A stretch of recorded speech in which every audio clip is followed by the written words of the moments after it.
প্রিয় বন্ধুগণ, আমরা চলে এসেছি ঢাকা নারায়ণগঞ্জের অলিম্পিক হাই স্কুল মাঠে। এসে দেখি বিকালে ছোট ছোট বাচ্চারা খেলাধুলা করতেছে। আমরা ছোট ছোট বাচ্চাদের একসময় নিয়ে ভিডিও করেছিলাম। আমরা আসতে দেখে চিনে ফেলেছে তারা। তারা যখন খেলাধুলা করে আমরা এসে বলি, ছোট ভাইয়েরা আমাদেরকে খেলায় নিবে কিনা, আমাদেরকে খেলায় নিলে বলটা দাও, বল করি। বলটা চাইতেই দিয়ে দিল বাচ্চারা। তারা অনেক খুশি হলো, তারা আমাদেরকে খেলায় নিল। তারা নিজেরা খেলতেছিল, তাদের খেলায় আমরা ভাগ বসালাম।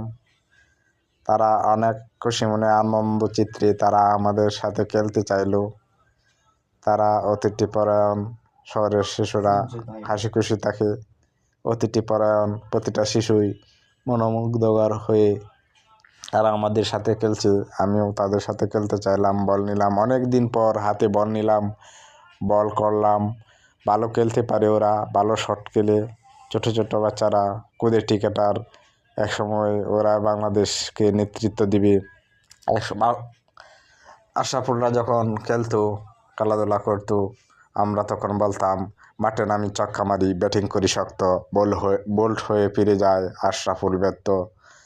আশরাফুল বারবার ব্যর্থ হওয়ার কারণে আমি ছন্দটা 2008-এ বানিয়েছিলাম। আশরাফুল সে সময়ের অধিনায়ক ছিল। আশরাফুল এখন বাংলাদেশ জাতীয় দলের কোচ হয়ে জাতীয় দলে প্রতিনিধিত্ব করছে। শুভকামনা রইল আশরাফুলের জন্য, বাংলাদেশ টিমের জন্য। আশরাফুল যেন বাংলাদেশ টিমকে আরও অনেক দূরে এগিয়ে নিয়ে যেতে পারে।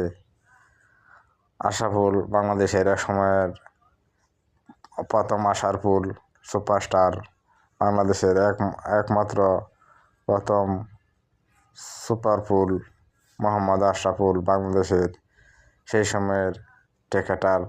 তিনি বাংলাদেশের হেড কোচ হয়ে কাজ করছেন জাতীয় দলে। আপনারা দেখতে পাচ্ছেন আমি বল করছি, আর একটি বলে একটি শিশু 6 মেরে দিল। তারা খুব ভালো খেলতে পারে। দেখেন খুব সুন্দর খেলছে তারা, বলে বলে ছক্কা হাঁকাচ্ছে। শহরের শিশুরা খুব ভালো খেলতে পারে। সুপ্রিয় দর্শক, আমাদের সাথে থাকার জন্য আন্তরিক